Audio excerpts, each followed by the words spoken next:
Good morning. About 30 years ago when I started in the sales business, I was introduced to some wonderful people in Clearwater, Florida, who taught me many techniques that I still use today 30 years later very successfully. One of the most important of these is a concept called feel, felt, and found. Feel, felt, and found are three words used to avoid that unword, and the unword we want to avoid is but.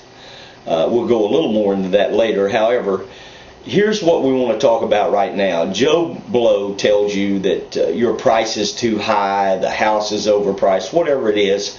The first thing you need to understand that Joe Blow is talking to you from his point of view or her point of view, and that there's a grain of truth in that if we look back into our history, who could have conceived that prices would be what they are today for housing?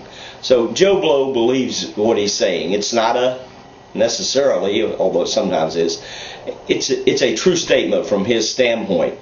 The truth is also that you probably felt the same way until you got some information. So what you do is you agree with Joe. Joe, I understand how you feel. In fact, I felt the same way. I went out and did some research into the marketplace, and this is what I discovered. In other words, I felt the way you feel. I did some research, and this is what I found. It allows you to turn Joe around successfully without being disagreeable. Because the truth is, as salespeople, our job is to give people information that will allow them to make good decisions for themselves.